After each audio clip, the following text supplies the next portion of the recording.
How's it going, Professor Murray? We're Healthy in Albany. I'm Ryan Marmelstein. I work together with Gavin Gleason, Stephanie Jones, Tim Walsh, and David Grossman. We worked on our Healthy in Albany campaign together. Our campaign is to provide community awareness about local health food markets and healthy living in the local Albany area. We launched on October 18th on Facebook, Twitter, and YouTube, and we ran for 6 weeks. Here's a picture of our Facebook page, Healthy in Albany. As you can see, we have 102 likes and there's 21 people talking about us. Here's a screenshot of our Twitter. We're at Healthy in Albany. We're following 23 people and we have 28 followers currently. We've tweeted almost 90 times.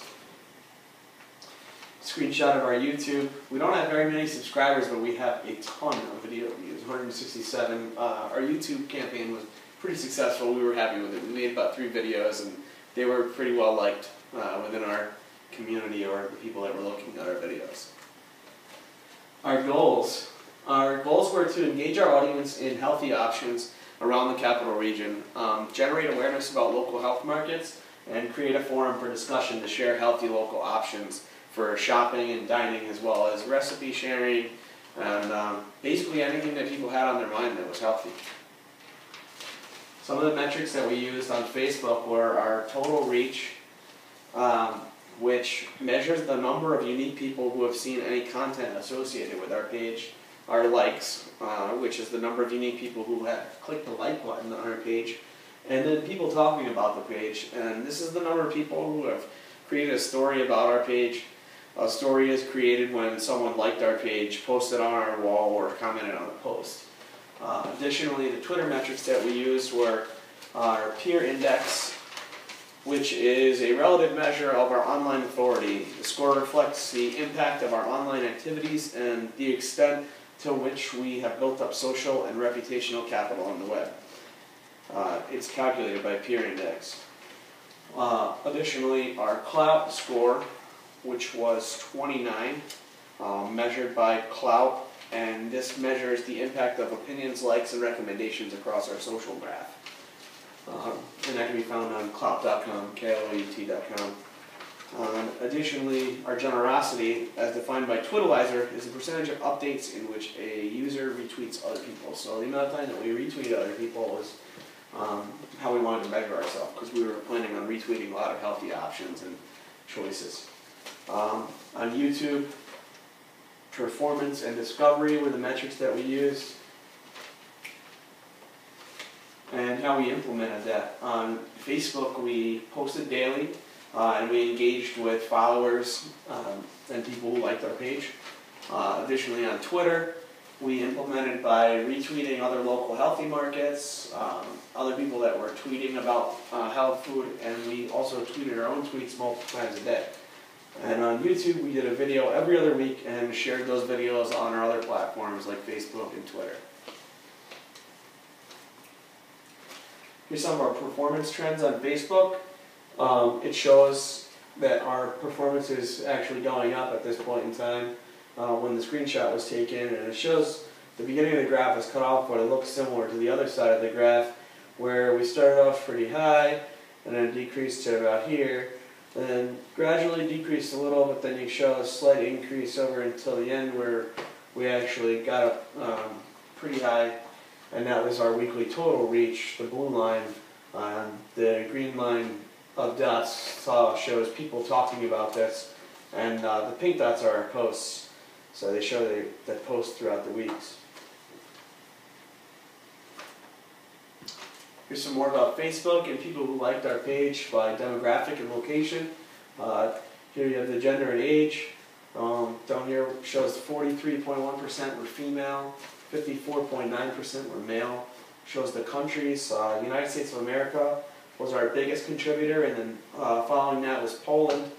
Then the cities, it shows different cities in the U.S., primarily the Albany area, which is what our target was. We actually got some reach out to Auburn, New York, Brooklyn, Syracuse, and Boston. And there were 4 different languages: English, European English, Pirate English, and Polish. A little more about Facebook, who we reached, what their demographic was, and their location. shows that 46%, again, the percentages are still the same for female and male. 616 people in the United States of America that we reached, 121 in Albany, 115 in Auburn, and 611 of those people spoke English. One spoke French. Some more about Facebook. Here's this graph separated, people talking about this, and our viral reach. As you can see, like I said, the graph started off, primarily high in the beginning. People didn't really know who we were. Kind of declined throughout. And we showed an increase towards the end, which is good because that means that people are figuring out who we are. Some of our performance trends on Twitter. As you can see here, these are the 3 metrics that we wanted to be measured by. Our cloud score, our generosity, and our peer index. Cloud score of 28, from what I understand, is pretty good. And our generosity is an 80, and our peer index of 31. These were all over a 30-day period of time. And you can see our cloud score went way high. Our generosity was pretty generous, and our peer index is pretty constant. So performance trends on YouTube. There's a line chart of our views. In the beginning, our views really spiked, and then you see kind of towards the middle, we had another little hump there, but we had 139 views, and it was estimated that 179 minutes were spent watching our videos, which we were very happy with. A little bit more about YouTube, shows our performance. Again, 139 views. Our estimated minutes watched, again, 179. And then our discovery down here shows our top playback locations. People watched 63% on the YouTube watch page, 30% of playback was on the mobile devices, and then 5% on embedded sources. Overall performance, our most influential platforms were Facebook and YouTube. We lacked the following on Twitter as well as engagement, and we had high YouTube views but no comments or subscriptions, and we outperformed our expectations. We did a lot better than we thought we would do. So we wanted to highlight a little bit about some of the things that we actually did physically in our campaign, what we got out there and did. We just want to say that we're really proud of the results that we achieved on Facebook and Twitter. We really engaged people, and not only did we achieve our goal on Facebook of 100 likes, but people were actually commenting and posting and sharing ideas, and we actually exceeded our goal of 100 likes and got to like 120 something. We were really happy with that, and we were proud. Also on Twitter, we didn't really establish a huge following, but people were still engaged, and we continued to tweet daily and remain focused. YouTube was probably our biggest success, and what we were most proud of on our campaign. Our videos were a big success. We collaborated together. Initially, Dave and I went to the Honest Way Food Co-op, Dean's Natural Foods, and Trader Joe's. Trader Joe's wouldn't let us film, but we remained stoic, and we made an awesome video. We were really proud of it. We walked around the Honest Way Food Co-op. We interviewed some of the workers and got them to talk about like the departments that they were in, and really got to highlight the different sections that we thought were important to our viewers. And then the pomegranate video was awesome. We all got together over at Gavin's house, and we cut open the pomegranate first time. And we had like basically like a pomegranate party. We cut open a pomegranate, ate it, made a video. A ton of people watched the video. It worked out great. And it also allowed us to connect with like actual stores and you know, bring our campaign to reality for some people, which was really cool to see that happening in real life. And then to help establish a presence, we made flyers and business cards with all of our names and our hashtags and the name of our campaign on it.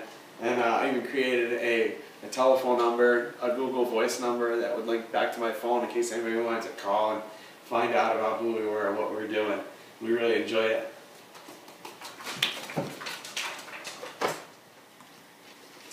And what do you call a fish without an eye?